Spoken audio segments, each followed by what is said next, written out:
use either as laborers or to actually enslave them and take them back to the Caribbean to use on his lands and to sell to other Spaniards there. And he came to the conclusion that very probably the best plan before him was to seek for the island of Bimini. Now, that's not the island of Bimini in the Bahama chain that bears the name Bimini today, but another very large island that was projected to exist north of Cuba. The island of Bimini first appeared on a map published in 1511. This chart was produced by Peter Martyr, the same Peter. Now, what I find interesting is and maybe, you know, I'm being censored or something like this, but I've been trying to find stuff on Peter Martyr, you know, because as they say, this guy interviewed, you know, sailors and they interviewed the Spaniards, this Italian, you know, interviewed them, these Spaniards when they would get back, you know, and he would, you know, take down their accounts of, you know, the land that they were now allowed to do business in. And I found it interesting that he doesn't speak much about, at least, I mean, on my part, I can't find him speaking much about, you know, the natives. It's almost like they, as I try to find out what the complexion of the natives look like to him, they won't say. If I try to look up, you know, did he say the natives were Jews? He doesn't say. You know, whatever. I just find that to be interesting that there's like, he doesn't have much to say about it, but this is a man that would have sat down and interviewed and heard, you know, what they had to say about the native people. You know, and like I said, maybe I'm being censored. Maybe when I Google stuff, you know, they already know what I'm looking for, so they're like, we're only going to give you this stuff. But it's becoming increasingly irritating, you know, to try to look into this, because I feel like there's stuff here.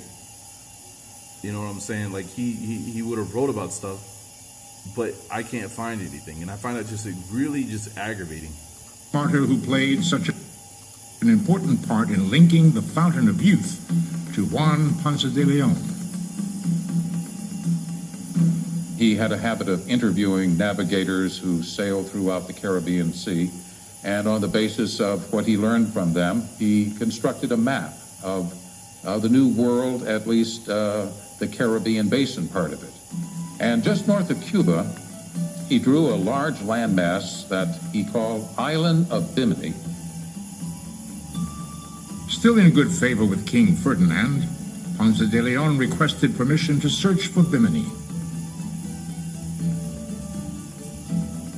His Majesty's answer is contained in this document, known as the First Capitulation for Discovery of Bimini. And that's what I'm going to try to do next. I really want to try to see if I can get an English translation of this, because I would like to see what this had to say as far as what was all entailed. Maybe Wikipedia has it. I haven't looked yet. To the officials of the island of Hispaniola, Juan Ponce de Leon wrote me, upon settlement of an island that is called Bimini. I have commanded reply that we have committed this business to him, I, the king. February 23rd, 1512. And there it is right there, at least in that small portion. Searching out the Americas was all about a business. It was about setting up shop. It was about setting up commerce. It was all about money. How does that song go? Here comes the money. Money, money, money, money, money, money, money, money, money. Dollar, dollar. Holla, holla. Juan Ponce de Leon set sail from Anasco Bay in Puerto Rico on March 3rd, 1513. He journeyed northwest along the Lucayan Islands, now known as the Bahamas. After 11 days of traversing the Lucayans, he came to the northernmost charted island, the one known today as San Salvador. Here, on an island that had been discovered by Columbus, Ponce de Leon resupplied his 3 ships and resumed his own quest. On March 27th, off the island of Eleuthera, Ponce de Leon and his crew turned westward and sailed out of sight of land. They were crossing through what we know today as the Strait of Florida. They had no way of knowing where they were, with no land in sight, for 6 straight days. But one of the things that troubled them as they passed through this body of water was the fact that they had trouble keeping a westerly course. They were pushed north, and they were carried farther north than they were able to shoulder their way west. That was, of course, the Gulf Stream, or the Florida current that they had encountered. The current carried them north, pushing the ships toward new territories. The historic discovery took place during Easter week, April 2nd, 1513. This account describes how Ponce de Leon settled on a name for his conquest. It was written by Antonio de Herrera, a renowned Spanish historian, 90 years after the event. And thinking that this land was an island, they called it La Florida, because it was very pretty to behold with many and refreshing trees, and it was flat and even, and also because they discovered it in the time of flowery Easter. Historian Antonio de Herrera, 1601. Ponce de Leon was ecstatic at his great discovery. But exactly what motivated the explorer's journey in the first place?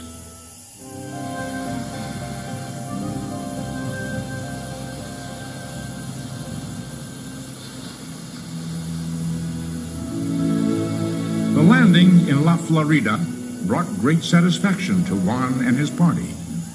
But the natives were less thrilled by his arrival, and there are two schools of thought as to why the local populace was so hostile.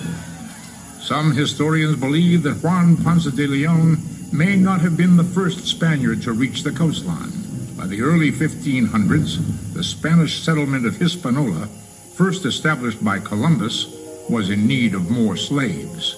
Hispaniola is the area which today... That's right. And in the spirit of slavery, instead of, sticking with the narrative and going over the Atlantic to Africa, we're just going to venture off into a land that we don't know is even there. We're going to put on as much supplies as we can to sail for a land that we don't even know that exists. Because remember, we're just exploring things. We're in an adventurous spirit of exploring. We don't know this stuff is there. We're still thinking we're looking for Asia. But we're going to just go looking north for slave ships all of a sudden, for slaves on a continent. So it just doesn't make sense. It really doesn't. If you already know where Africa is, you already know you can get slaves from Africa, why are you venturing north into the unknown looking for more slaves?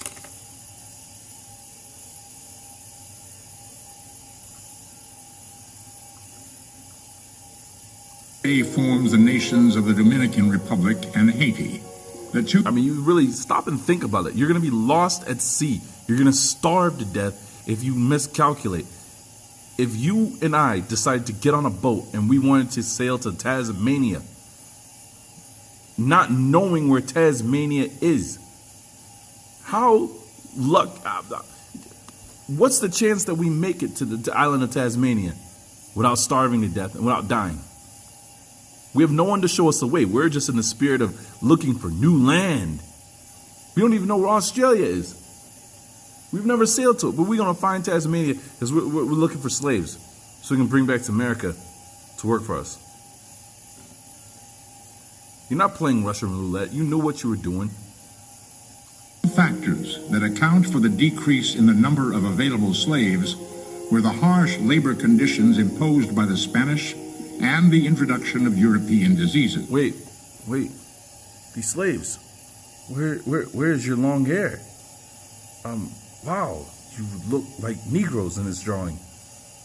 Oh, man, Melvin, you're reading too far into things. Stop it. Diseases to which the natives had little immunity. They began dying in large numbers. To replace them, certain slaving expeditions were conducted by Spanish navigators throughout the Caribbean Sea, and one or more of those slaving ships may have happened upon the peninsula of Florida. If so, Florida was discovered by Spain before Juan Ponce got there in 1513. And it may account for the fact that when Juan Ponce did come, he was greeted by the native peoples with great hostility. It may also account for the fact that on the Gulf Coast of Florida, Juan Ponce reported that he found a native who, quote, understood the Spanish language, unquote. Other historians believe that the Floridian natives may have been refugees from various Caribbean islands. These people had been under attack by the Spanish from the time Christopher Columbus began settling the area. Refugees from those areas had certainly come to Florida seeking some kind of refuge from their impression into slavery. And so therefore, the Native Americans in Florida knew something about the Spanish, knew about their ways, knew what they were coming here for. They knew they weren't coming here to be friendly. They believed that they were coming here to attack them, and to impress them into slavery and to carry them away from their family and from their land. Whether Right there. There's the yellow, and there's the darker one. There's the person you give such a hard time to that looks like Lex Will, and there's one of us. I thought this garment was interesting because doesn't that look like the designs from Greeks or from the Mayans? Just when you get to this part in the video, check it out. That yellow-looking Indian, whether those Scots and Irish call them, you yellow bellies. Look at them. refugees or natives of the peninsula, there is no doubt that they didn't welcome the explorers. The Spanish chronicler Antonio de Herrera described Ponce de Leon's reception in the New. Once again, look at that guy's hair there. Look at him. Look at him on the ground. Look at that little boy.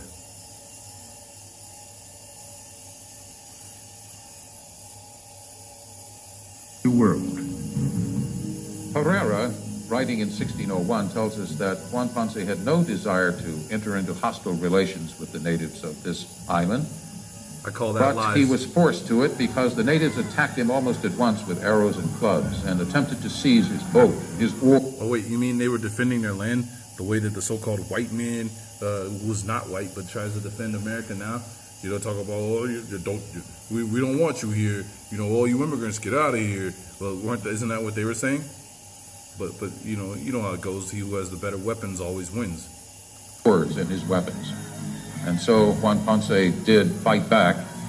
One of his men was knocked unconscious, 2 others were wounded, and the rest of the party was able to make a safe escape. Following this engagement, the party sailed farther south to Jupiter Inlet, where Ponce de Leon planted the cross to confirm his possession. I think it's funny. You got all of these Ku Klux Klan members that say they hate, all these other groups of people and nationalities of people, right? But then they burn a Latin cross. That's what you call nice, right? I mean nice and sarcastic. They're morons. Of the land in the name of King Ferdinand II of Aragon. Was it here, despite their hostility, that the local people could have told the explorers about a source of miraculous waters? Virtually every Native American ritual I know of has some use of water. And so I'm sure that if any explorer had asked an Indian about a local well or a spring that might have had some kind of magical properties, certainly the answer would have been yes, because water was seen as very powerful because it springs from Mother Earth. When 2 people come into contact with each other that don't speak the same language. And when I was watching this, what came to my mind? The whole thing Jesus says, I am the living water that never, runs, blah, blah, blah, all that stuff. And then my mind thought about when Lex Will said that we are their messiahs and they're killing us, right? And then it struck to me, what if that whole time they're wasting their time looking for an actual fountain when what they really meant is that they were looking for the people of the Creator, right? Who he chose, who he pulled aside out of all the peoples of the earth that he could have had. He chose them, put them aside. These are his people. You were supposed to be their ministers, like you were supposed to be his representation of him on earth. And yet they kill you the same way they try to turn around and say, the Jews killed Christ and all that, But I was just thinking about that. What if the well of living water that they keep talking about, the fountain of youth, were the people and their land? And like Lex Will broke down from, Genesis, where Japhet, where it says that he shall dwell in the tents of Shem, where, and he goes to Galatians and he shows us that because they were afar off, they were cut off from the promises, they were cut off from from God. They no longer could, have the access to it because we were here in the Americas. They weren't allowed here. That's what came to mind when I started thinking about it, because out of all this time looking for the fountain of youth, they couldn't find it here in the Americas, and now the myth will stretch to, it must have been some far-off region We'll continue. I got more. We'll continue.